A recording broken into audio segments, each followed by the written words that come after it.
그 스마일의 단점을 다 이제 보완한 스마일 프로라는 게 좀 속도도 빠르고 안과 닥터들 자체 게시판에서 본인의 자식을 무슨 수술을 시킬 거냐, 스마일 라식보다 더 정확한 도수로 수술을 해서 좀 더 잘 보일 수 있다는 얘기겠네요.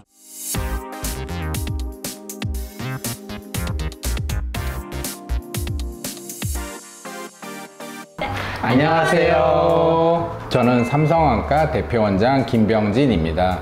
저는 삼성안과에서 원장으로 근무하고 있는 김동우입니다. 저는 오늘 진행을 맡은 차정원입니다. 아니 선생님, 드디어 수능이 끝났습니다. 정말 수험생 여러분 너무 고생 많으셨어요. 네, 이렇게 수능이 끝나고 대학교 가기 전에 이렇게 멋있어지고 예뻐지고 싶은 마음이 이제 가득할 것 같은데, 이럴 때 라식이나 라섹 많이 하지 않나요? 그럼요, 정말 많이 합니다. 네, 저도 두 번째 수능이 끝나고 여기 아버지가 직접 해주셨습니다. 근데 그때 아직은 이제 미성년자이기는 하잖아요. 그때 라식이나 라섹 이런 시력 교정술을 받아도 괜찮은지 궁금합니다. 만 18세가 넘고 최근 1년 사이에 이제 시력 변화가 거의 없으면은 해도 문제가 없는 거로 되어 있습니다. 대학교 가기 전에 시력 교정술을 해야 하는 이유가 있을까요? 그럼요, 이유는 충분한데 우선 가장 큰 이유는 일단 안경이 있으면 굉장히 불편하거든요. 새로운 사람들을 만날 때 뭐 렌즈를 낀다든지 안경을 낀다든지 하면 약간 본인이 원하는 그런 인상을 주기 힘들 때가 있어요. 그리고 겨울이 저희가 또 땀이 제일 덜 나고 추운 계절이다 보니까 이렇게 위생 관리하기도 좋아서 수술 이후 혼자 관리하기도 편리합니다. 그리고 무엇보다 아무래도 수술이기 때문에 회복 기간 최소 한 2주에서 3주 정도가 필요한데 이 회복 기간을 확보하기에도 수능 끝나고 하시는 게 좋습니다. 새로운 학기가 시작하기 전에, 새로운 학교 들어가기 전에 하시는 걸 추천드립니다. 근데 이제 시력 교정술 하면은 종류가 정말 다양하잖아요. 뭐 라식도 있고 라섹도 있고 스마일 라식도 있고, 특히 이 중에서 어떤 게 나한테 맞는 수술인지 어떻게 알 수 있을까요, 선생님? 이제 이건 수술 전 검사를 해서 자기 눈에 맞는 수술이 무엇인지를 정확히 아는 게 제일 중요할 것 같고요. 수술 전 검사는 굴절량이라고 해서 눈이 얼마나 나쁜지, 눈이 많이 나쁘면 우리가 안경을 두꺼운 걸 쓰잖아요. 그런 것처럼 많이 깎아야 되기 때문에 눈이 얼마나 나쁜지, 근시난시가 얼마나 심한지, 그게 첫 번째로 중요하고, 두 번째로는 각막의 두께가 되게 중요해요. 각막 두께가 충분히 두꺼워야 눈이 나쁘더라도 이제 충분히 깎고 나서 남는 잔여 각막을 확보할 수가 있거든요. 세 번째가 이제 각막 형태라고, 형태가 이제 안정적으로 있어야 수술 뒤에 이제 문제가 안 생기거든요. 각막 형태가 또 중요합니다. 이런 검사는 다 당일에 할 수 있는 거예요? 당일에 다 할 수 있고요. 아벨리노 이제 각막 이영양증, 이제 혼탁증이라고, 그게 이제 정식 명칭은 제2형 과립형 유전성 각막 이영양증이라고 해서 각막에 조금이라도 희끗희끗한 그런 혼탁기가 있는데 거기서 각막에 상처를 입으면 그 혼탁이 확 퍼지는 그런 병이 있거든요. 그게 이제 잘못 건드려 놓으면은 각막 전체가 하얘져요.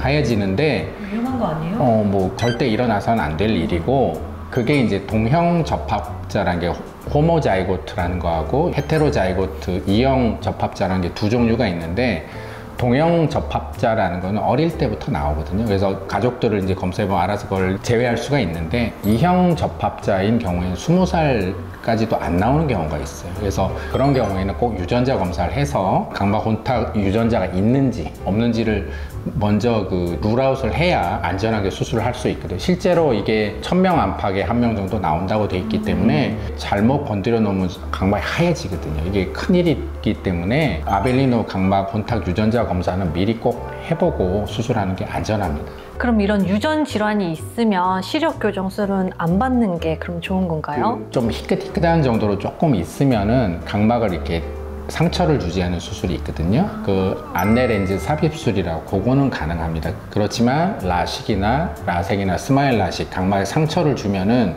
그게 확 올라와서 번지거든요, 하얗게. 그래서 그런 수술은 못 한다고 보는 거고. 아벨리노 그 유전자 검사 방법은 우선 입 안에 있는 세포들이 있거든요. 쉽게 말해서 입 안을 면봉으로 이렇게 긁어서 이제 그 면봉을 전문 검사 업체에 보내면은 이제 최대 한 3시간에서 4시간 사이에 검사 결과가 나와서 당일에도 충분히 검사가 가능합니다. 근데 시력 교정술이 정말 다양하게 많잖아요. 근데 일반인 분들 입장에서는 어떤 게 어떤 차이가 있는지 좀 알기 어려울 것 같은데. 그렇죠. 저도 친구들한테서 비슷한 질문을 정말 많이 받았었는데 간략하게 좀 말씀을 드리자면 우선 라식은 각막을 쉽게 말하면 뚜껑을 만드는 겁니다. 전문 용어로는 절편이라고 하는데 뚜껑을 만들어서 뚜껑을 연 다음에 이제 레이저로 안쪽을 깎는 거죠. 그래서 내부를 깎고 다시 뚜껑을 덮으니까 뚜껑 깎은 부분만 회복이 되면 돼서 상대적으로 회복 기간이 빠르다는 장점도 있고 통증도 덜 하다는 장점이 있습니다. 하지만 눈을 비빈다든지 격한 운동을 한다든지 하면 그 뚜껑, 절편이 밀리는 참사가 발생할 수 있기 때문에 이제 가장 주의하셔야 되고요. 반대로 라섹은 절편을 따로 만들지 않고 각막 표면부터 이렇게 레이저로 조사에 들어가서 쉽게 말하면 제일 표면부터 레이저로 깎아 들어가는 겁니다. 그래서 장점은 이제 깎아 들어간 부분이 전부 내 조직으로 회복되기까지 기다리는 거기 때문에 상대적으로 안정성이 높다고 할 수 있고요. 바꿔 말하면 회복되기까지 시간이 오래 걸리기 때문에 어느 정도 좀 안정을 더 취해야 하고 약간의 통증이 수반될 수 있다는 단점이 있습니다. 선생님은 보통 라섹과 라식 중에 어떤 거를 더 추천을 많이 하세요? 안과 닥터들 사이트가 있어요. 안과 닥터들 자체 게시판에서 본인의 자식을 무슨 수술을 시킬 거냐, 우리도 토론을 하거든요. 제일 많이 서로 권하고 답변하는 게 기왕이면 라섹 해줘라, 그 얘기를 제일 많이 해요. 왜냐하면 라섹이 좀 회복 시간은 좀 걸리지만 여러 면에서 변수도 제일 적고 재수술도 가능하고 충격에도 강하고 그다음에 눈이 나쁘거나 해도 이제 충분히 깎아줄 수 있고 하기 때문에 제일 안전한 수술은 우리끼리 얘기로서는 다 라섹을 하라고 얘기해요. 라섹을 할 수 있으면 제일 좋은데 이제 그것만 다 할 수 있는 건 아니잖아요. 자기의 선호도 그런 게 다 있기 때문에 라식도 할 수 있는 거고 스마일 라식도 할 수 있고 아벨리노가 좀 보인다든지 각막이 조금 형태가 좀 불규칙한 형태라서 깎기 좀 힘든 각막이 있거든요.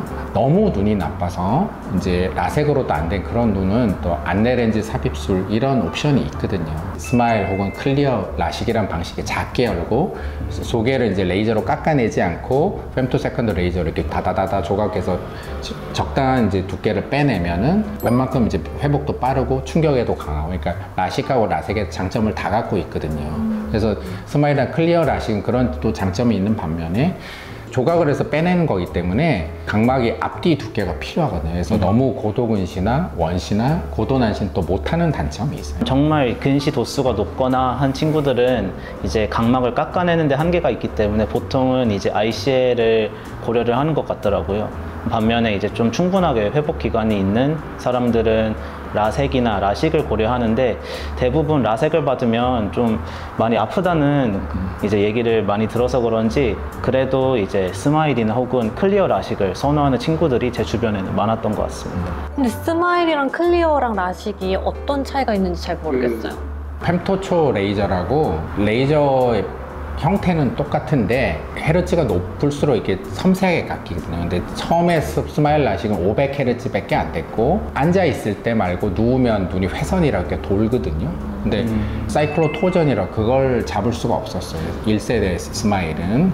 그리고 또 한 가지가 조사 시간이 길기 때문에 오랜 시간 하다 보면 중간에 이제 음압으로 눈을 꽉 잡고 있는데 석션이 풀리는 일이 있거든요. 이렇게 풀리면 아주 골치 아프거든요. 그런 일들이 드물지만 좀 있었고요. 그 스마일의 단점을 다 이제 보완한 스마일 프로라는 게 좀 속도도 빠르고, 속도가 빠르니까 중간에 석션이 풀릴 일이 없고 회선 보정을 이제 보완한 게 나왔고, 저희 쪽 이제 클리어 라식으로 시행하고 있고요. 클리어 라식은 그 5000Hz라고 해서 되게 촘촘하고 석션이 풀릴 일이 없고, 그다음에 사이클로토전 회선을 잡기 때문에 조금 더 난시 같은 것도 정밀하게 수술을 할 수가 있습니다. 그러면 요약하자면 저희 병원에서 하는 클리어 라식이 이전 세대 스마일 라식보다 더 정확한 도수로 수술을 해서 좀 더 잘 보일 수 있다는 얘기겠네요. 좀 더 안전하고 좀 더 정확하게 수술을 할 수 있다는 얘기죠. 보니까 렌즈 삽입술도 있던데 친구분들이 이것도 많이 고려하시나요? 보통은 이제 다른 안과를 방문해서 너무 근시가 심하거나 아니면 각막이 얇은 경우는 라식이나 라섹을 하기 어려운 경우가 있거든요.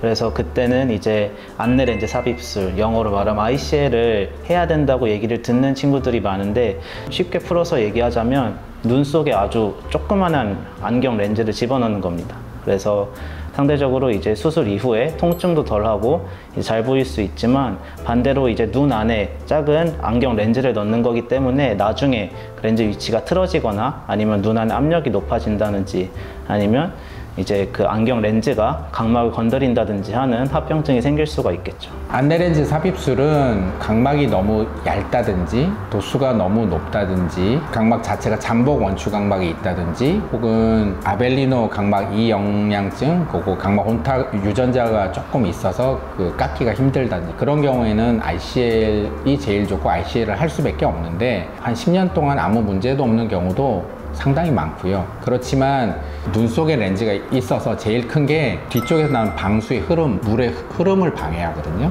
그 이제 방해하면 두 가지가 생길 수 있는데, 앞쪽으로 렌즈가 걸려서 배출 구조를 막으면은 눈에 아랍이 올라가서 녹내장이 생길 수 있고, 또 이게 렌즈가 너무 수정체적으로 착 붙으면은 수정체하고 마찰이 되거나 혹은 수정체의 그 순환을 억제시키면은 백내장이 조금 혼탁이 좀 빨리 와요. 그냥 일부에서는 그냥 넣었다가 문제가 생기면 빼면 된다고 얘기하는데 그렇지 않고 일단 뺄 때가 되면 문제가 많이 진행된 다음에 빼거든요. 그러니까 제일 큰 게 각막 내피세포가 이제 감소되는 건데, 그게 보통 젊은 성인은 2,500개에서 3,000개 정도로 있는데, 안내렌즈를 넣으면은 1년에 평균적으로 봤을 때 100개 정도 감소된다고 봐요. 100개 정도 감소되면은 3,000개라고 봐도 15년, 20년 되면 1,500개 밖에 안 남잖아요. 근데 1,500개 밑으로 내려가면 위험하거든요.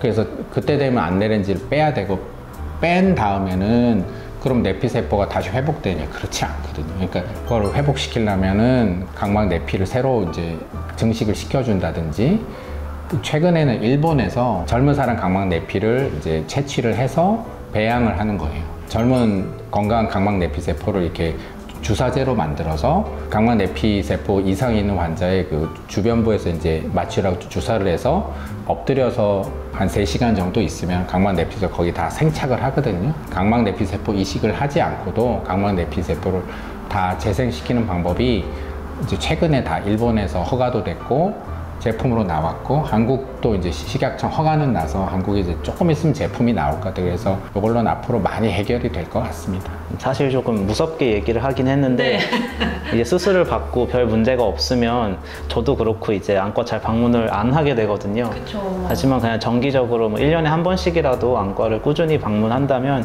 제때 적절한 조치를 한다면 방금 얘기한 그런 좀 무서운 일들은 많이 방지를 할 수 있으니까 정기적으로 검진 받으시는 걸 추천드립니다. 그래서 라식, 라섹, 클리어 라식 안내렌즈 삽입술 간단하게 요약해서 말씀드리자면, 라식은 이제 컵라면의 뚜껑을 따서 그 안쪽을 레이저로 깎고 다시 뚜껑을 덮어서 회복시키는 방법이라서 회복 시간이 빠른 대신에 다시 그 뚜껑이 밀리면 문제가 커질 수 있는 단점이 있고요. 이제 라섹은 반대로 컵라면 뚜껑을 열지 않고 아예 뚜껑 그 자체로 레이저로 깎고 들어가서 이제 수술을 하는 방식인데, 그래서 회복 기간이 조금 길 수 있다는 단점이 있지만 그래도 안정적이라는 장점이 있습니다. 클리어 라식은 또 비유를 하자면 컵라면 뚜껑 전부를 따는 게 아니라 그 안에 뭐 라면 볶기처럼 젓가락으로 구멍을 콕 찍어가지고 안에서 후레이크만 조금 빼내는 식으로, 그렇게 해서 이제 라식의 장점도 챙길 뿐더러 더욱이 안정성까지 같이 챙기는 그런 수술이라 할 수 있겠고요. 마지막으로 안내렌즈 삽입술은 이제 눈 안에 아주 작은 안경 렌즈를 넣는 겁니다. 그래서 통증이나 아니면 회복 기간 이런 데서 빠르다는 장점이 있는 대신에 나중에 눈 안에 있는 안경 렌즈가 수정체에 닿던지 각막에 닿거나 아니면 압력이 올라갈 수 있는 단점을 가지고 있습니다. 비유를 너무 잘해 주셔가지고 이해가 완전 쏙쏙 잘 되는데요. 그럼 마지막으로 이제 시력 교정술을 이제 고민하고 있는 수험생분들에게 각각 한마디씩 해주시면 좋을 것 같아요. 정확히 진단을 하고 자기 눈에 맞는 수술을 골라서 잘 수술하면은 눈도 잘 보이고 행복한 생활을 할 수 있습니다. 저도 한때 수험생으로서 수능이 끝난 다음에 아버지께 라섹 수술을 받은 입장으로서 학교 들어가기 전에 아니면 새로운 준비를 하기 전에 이렇게 안경을 벗는다는 게 정말 좋은 경험인 것 같습니다. 여러분들께도 추천드립니다. 수험생 여러분, 안경 벗고 잘생기고 예뻐지자. 안녕.